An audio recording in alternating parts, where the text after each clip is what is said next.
Lagi nih di channel YouTube Kak Citra. Hari ini kita akan belajar bersama-sama untuk mata pelajaran tematik kelas 2. Nah, di kelas 2 ini kita belajar di tema 5, pengalamanku, subtema 1, pengalaman di rumah, pembelajaran yang pertama. Mari adik-adik kita belajar dengan penuh semangat ya. Perhatikan gambar berikut ini. Pengalamanku. Setiap orang memiliki pengalaman. Pengalaman itu dapat diperoleh di mana saja loh adik-adik. Bisa di rumah, sekolah, dan tempat bermain. Pengalaman juga dapat diperoleh di tempat wisata. Pengalaman Benny di rumah adalah bekerja bersama keluarga. Benny dan keluarga bekerja membersihkan kebun bunga. Adik-adik bisa lihat gambar yang pertama. Benny di sekolah pernah menang lomba. Benny menang lomba baca puisi. Kalian lihat ya di sini gambar yang kedua, Benny lomba membaca puisi adik-adik dan dia menang mendapatkan piala. Lalu yang ketiga, Benny juga berpengalaman di tempat bermain. Pengalaman bermain galah asin. Galah asin dilakukan di lapangan. Lalu Benny berpengalaman juga di tempat wisata. Benny pernah pergi ke Raja Ampat. Nah adik-adik, ini adalah sebagian kecil materi yang akan kita pelajari di tema 5 ini tentang pengalamanku. Liburan semester 1 telah usai. Saat liburan, Benny asyik membantu di rumah. Benny membantu ibu, ayah, dan kakak. Benny membantu ibu memajang jam dinding. Benny membantu ayah memperbaiki motor. Benny juga membantu kakaknya membersihkan kamar. Adik-adik, kalian habis liburan semester 1 ya. Pastinya saat liburan kalian merasa senang. Nah, di sini saat liburan Benny asik membantu di rumahnya. Dia membantu ayah, ibu, dan kakaknya. Apa ya yang dilakukan Benny dari gambar tersebut? Ya, Benny membantu ibunya memajang jam dinding. Pernahkah kamu melakukan kegiatan tersebut adik-adik? Ya mungkin ada yang pernah, ada yang tidak ya adik-adik ya. Tapi kalian harus tetap membantu orang tua kalian. Jam dinding di rumah Benny mati. Ibu minta tolong Benny mengganti baterainya. Jam dinding terjatuh saat dijangkau. Benny minta maaf kepada ibunya. Benny, coba lihat jam dinding di rumah nak, kata ibu. Ya bu. Wah, jarumnya berhenti bergerak bu, kata Benny. Kalau begitu apa yang harus dilakukan? Tanya ibu.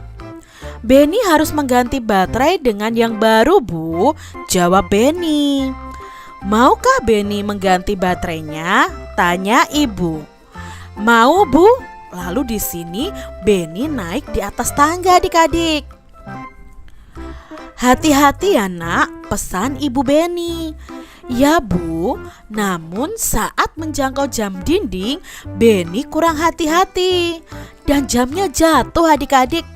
Lalu ibu berkata, wah jamnya retak.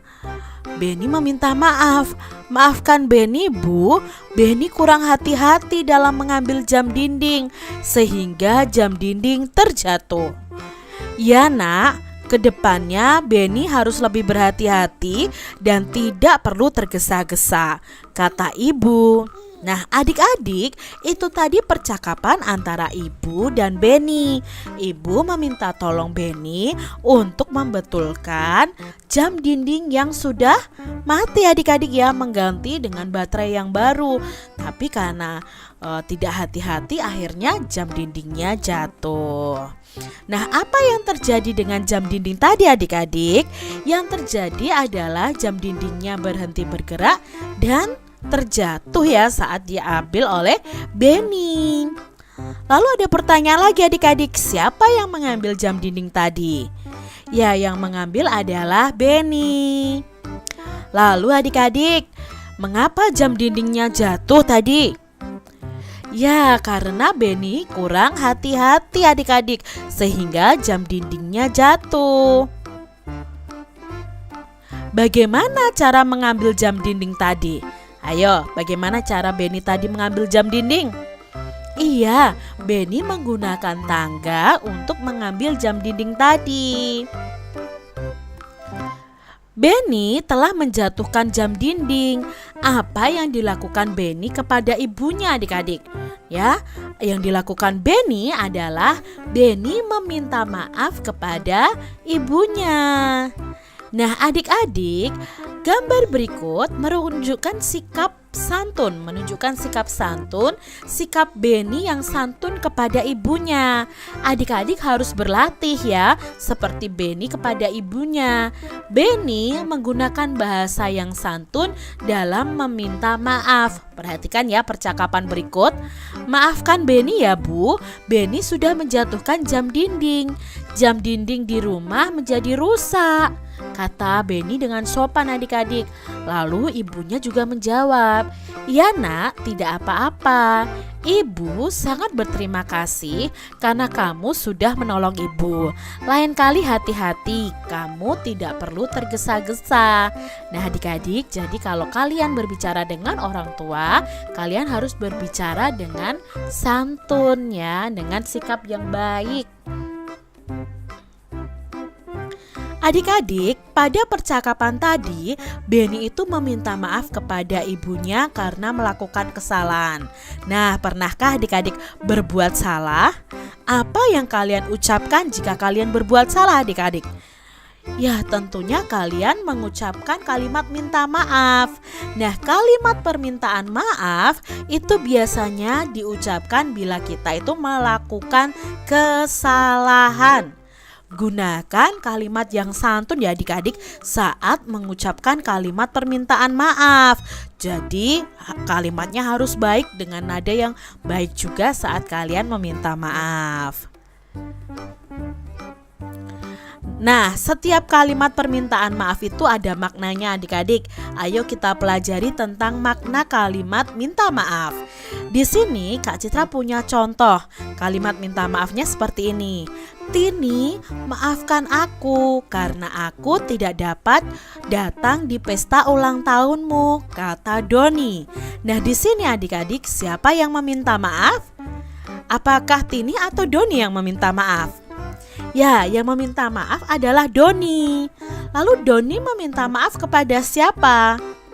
Ya, kepada Tini ya. Lalu mengapa Doni meminta maaf kepada Tini? Karena tidak dapat datang di pesta ulang tahunnya Tini.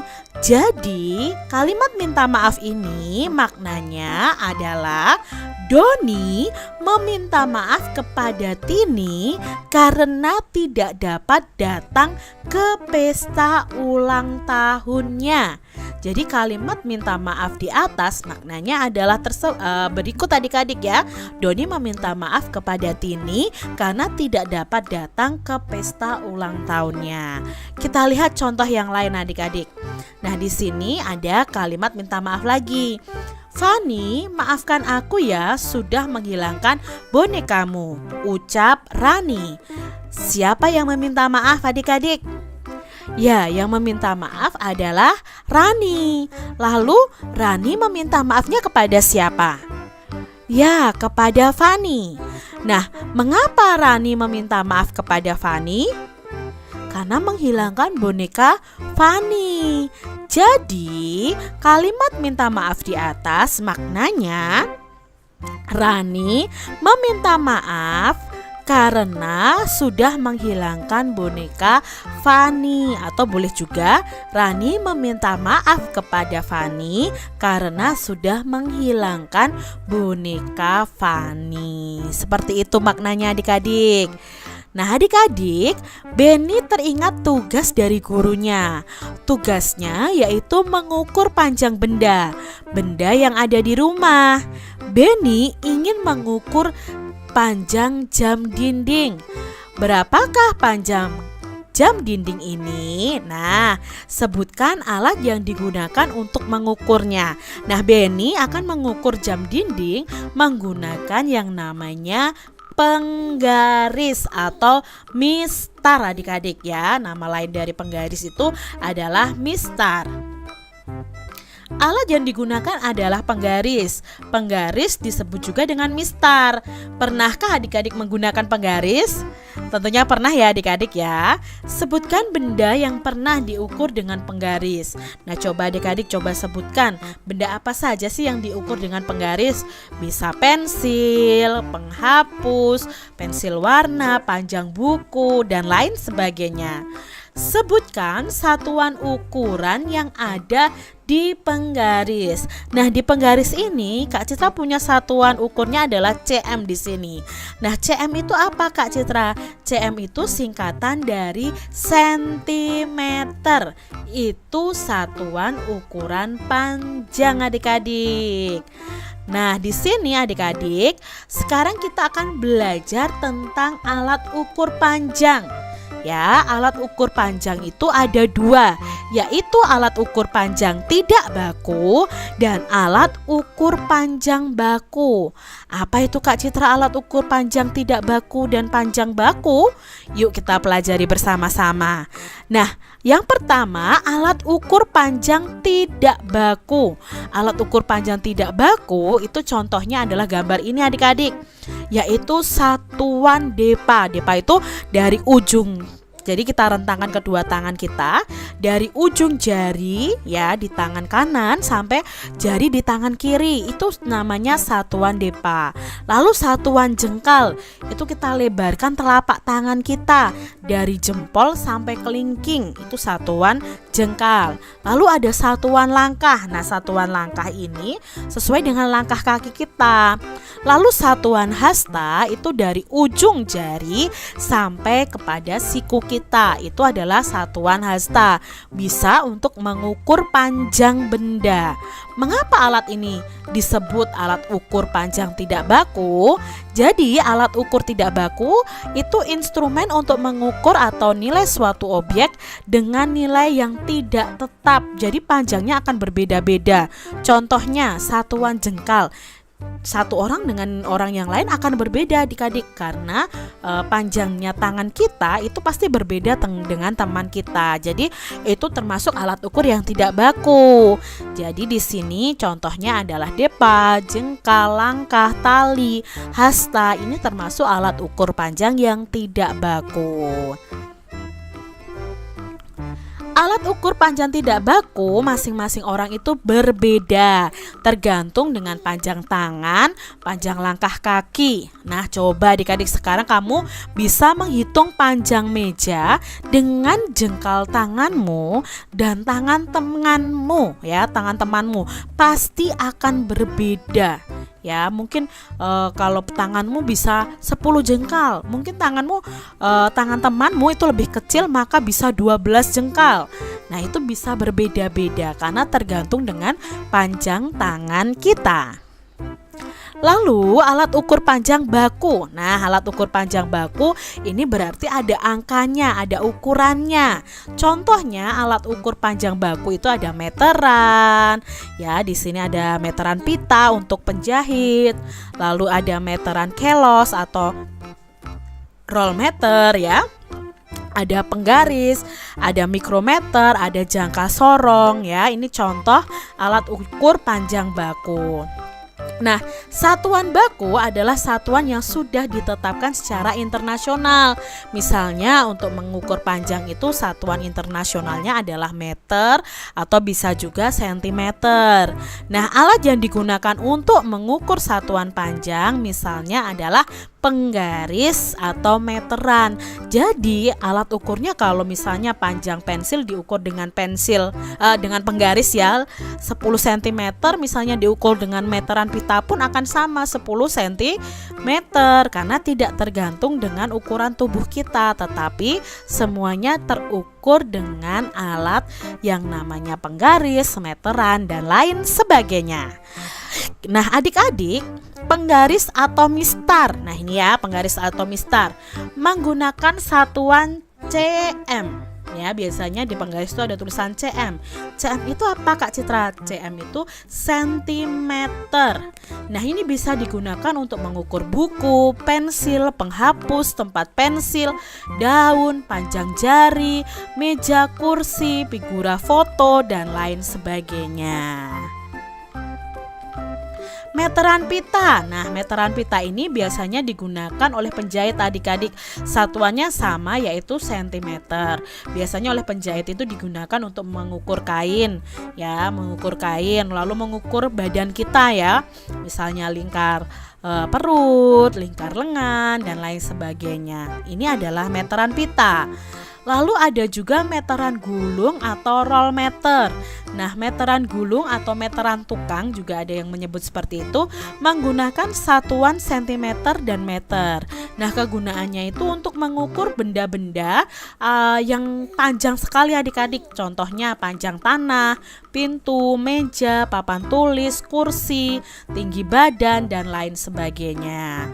Lalu ada jangka sorong. Nah, adik-adik mungkin jarang ya melihat atau mempunyai jangka sorong ini. Nah, jangka sorong ini menggunakan satuan sentimeter dan mm. Mm itu milimeter untuk mengukur benda yang berbentuk lingkaran seperti cincin, mur, lingkar jari, pensil, dan kelereng. Jadi bisa mengukur panjang atau diameter dari benda yang berbentuk lingkaran. Itu gunanya jangka sorong. Nah, di sini ada percakapan antara Beni dan Ibu. Bu, apakah nama satuan pada penggaris? Beni lupa nama satuannya. Kata Beni, satuan ukuran pada penggaris adalah sentimeter. Sentimeter itu disingkat dengan cm. Bagaimana cara menggunakannya, Bu? Cara menggunakannya adalah sebagai berikut. Ukur benda dimulai dari angka 0. Nah, nanti kalau kalian mempunyai penggaris, ukur dari angka 0. Angka 0 pada penggaris harus lurus dengan pangkal bendanya atau ujung bendanya. Baru kita lihat dari panjang benda tersebut. Terima kasih, Bu, kata Beni. Kamu sudah dapat mengukur panjang benda di sekitar kalian ya adik-adik. Perhatikan gambar berikut. Pilihlah benda yang dapat diukur dengan penggaris, lalu beri tanda centang. Yang pertama adalah kotak tisu. Otomatis kotak tisu ini bisa diukur dengan penggaris. Lalu ada pintu adik-adik. Nah, pintu ini seharusnya diukurnya dengan roll meter ya. Lalu yang ketiga ada meja. Nah, meja itu bisa diukur dengan penggaris juga. Lalu ada tangga. Nah, tangga ini diukurnya seharusnya memakai roll meter. Ada figura foto. Nah, ini bisa diukur dengan penggaris. Ada akuarium juga bisa diukur panjangnya dengan penggaris. Ayo adik-adik kita belajar bernyanyi lagu Pelangi-Pelangi. Adik-adik tentunya tahu ya lagu Pelangi-Pelangi ini ciptaan Pak A.T. Mahmud. Ayo adik-adik kita nyanyikan bersama-sama. Pelangi-pelangi, alangkah indahmu, merah, kuning, hijau, di langit yang biru.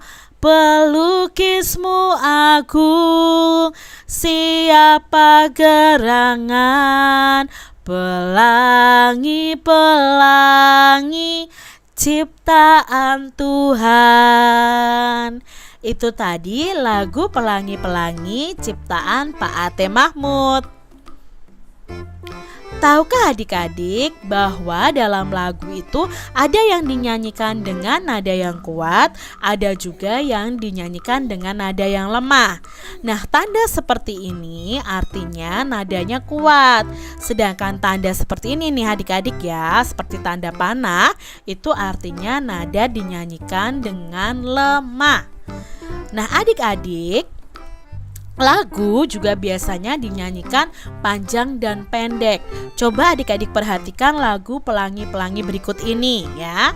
Di sini kalian melihat bahwa ada tanda garis biru dan garis merah. Nah, garis biru ini dinyanyikan dengan bunyi pendek. Garis merah itu dinyanyikan dengan bunyi panjang. Contohnya nih adik-adik, pelangi, pelangi, alangkah indahmu, merah, kuning, hijau. Nah, itu bedanya adik-adik. Jadi yang warna biru itu dinyanyikan dengan bunyi pendek, sedangkan yang warna merah dinyanyikan dengan bunyi panjang. Coba adik-adik nyanyikan sesuai dengan tandanya ya.